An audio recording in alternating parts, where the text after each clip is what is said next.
রাধে রাধে, জয় শ্রীকৃষ্ণ। নমস্কার বন্ধুরা, আজকে নতুন পর্বে আপনাদের সকলকে জানাই আন্তরিক শুভেচ্ছা ও স্বাগত। বন্ধুরা, আশা করি আপনারা সবাই ঈশ্বরের আশীর্বাদে ভালো আছেন, সুস্থ আছেন। আগামী 18 জুলাই থেকে শুরু হবে শ্রাবণ মাস, চলবে 18 আগস্ট পর্যন্ত।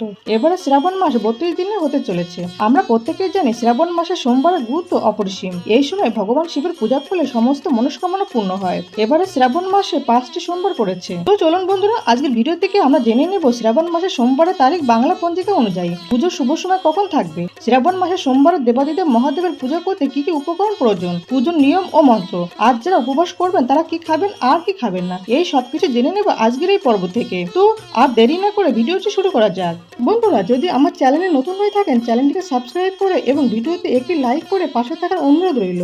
আর যারা ইতিমধ্যে আমার চ্যানেলটিকে সাবস্ক্রাইব করেছেন তাদেরকে জানাই অসংখ্য ধন্যবাদ।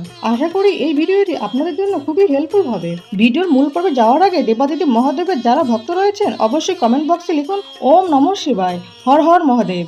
শ্রাবণ মাসের প্রথম সোমবারের গুরুত্ব অপরিসীম। বলা হয় এই দিন কোনো ভক্ত যদি সৎভাবে ব্রত পালন করেন, ভক্তি সহকারে শিবের পূজা করেন, তাহলে বাবা ভোলেনাথ ভক্তের মনের ইচ্ছা পূরণ করেন। এই ব্রত বিশেষ করে অবিবাহিত মেয়েরা পালন করে থাকেন, তবে ছেলে মেয়ে উভয়ই, বিবাহিত অবিবাহিত প্রত্যেকেই এই ব্রত পালন করতে পারেন। এবার আমরা জেনে নেব বাংলা পঞ্জিকা অনুযায়ী 5টি সোমবার কোন কোন তারিখে পড়েছে। শ্রাবণ মাসের প্রথম সোমবার পড়েছে 20 জুলাই 2026, বাংলা 23 শ্রাবণ 1433 বঙ্গাব্দ সোমবার। শ্রাবণ মাসের দ্বিতীয় সোমবার পড়েছে 27 জুলাই 2026, বাংলা 10 শ্রাবণ 1433 বঙ্গাব্দ সোমবার। শ্রাবণ মাসে তৃতীয় সোমবার পড়েছে 23 আগস্ট 2026, বাংলার 17 শ্রাবণ 1433 বঙ্গাব্দ সোমবার।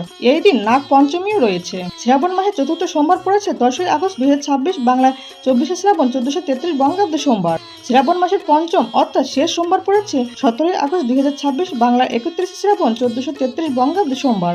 শ্রাবণ মাসে সোমবারের পুজো করতে যে যে উপকরণগুলি প্রয়োজন সেগুলি হলো বেলপাতা, ধুতরা ফুল, ধুতরা ফল, অপরাজিতা ফুল, আকন্দ ফুল, সাদা ফুল, আকন্দ ফুলের মালা, দুধ, দই, ঘি, মধু, চিনি, বাতাসা, গঙ্গা জল, পরিষ্কার জল, ফুল, ফল, সাদা মিষ্টি, আতপ চাল, ধূপ, প্রদীপ।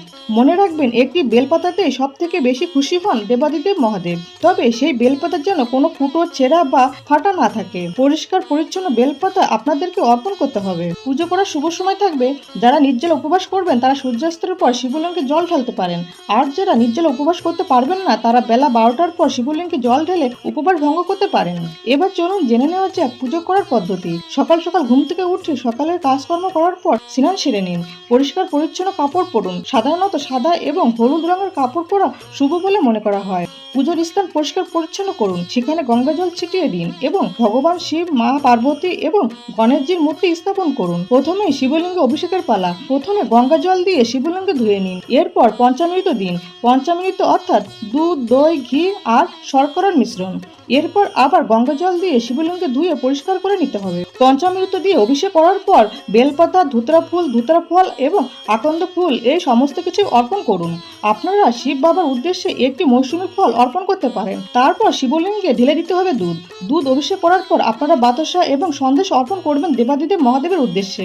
108 বার ওম নমঃ শিবায় মন্ত্র জপ করুন, অথবা 3 বার জপ করলেও হবে।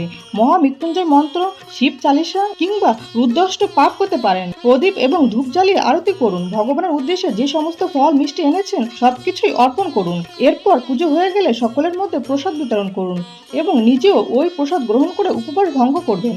এরপর জল পান করতে পারেন, কিন্তু যাদের পক্ষে নির্জলা উপবাস রাখা সম্ভব নয় তারা বেলা 12টার পর পুজো করে নেবেন এবং পুজো করার পর একবার ফলাহার করতে পারবেন। শ্রাবণ মাসে সোমবারে আপনার উপবাস ভঙ্গ করে তারপর ফলাহার গ্রহণ করতে পারেন, মিষ্টি জাতীয় খাবার গ্রহণ করতে পারেন এবং সাবুর তৈরি পায়েস, সাবু, খিচুড়ি ইত্যাদি খেতে পারেন, কিন্তু কোনো প্রকার টক জাতীয় ফল গ্রহণ করবেন না। আর ব্রতের দিন দুধ না খেয়ে দুধের তৈরি ছানা, সন্দেশ ইত্যাদি খেতে পারেন। এই দিন যে কোনো সবজিতে সাধারণ লবণের পরিবর্তে সন্দক লবণ ব্যবহার করুন। বন্ধুরা, আশা করি ভিডিওটি আপনাদের সামান্য হলেও কিছুটা উপকারে আসবে। আর ভিডিওটি হেল্পফুল বলে মনে হলে চ্যানেলটিকে সাবস্ক্রাইব করে এবং নিজেদের ফ্রেন্ডস ফ্যামিলির সাথে শেয়ার করে আমার পাশে থাকার অনুরোধ রইল।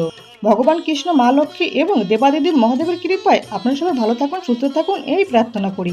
তো বন্ধুরা, আজকের ভিডিওটি আজ এই পর্যন্ত। সবাই খুব ভালো থাকবেন, সুস্থ থাকবেন। দেখা হচ্ছে আগামী পর্বে।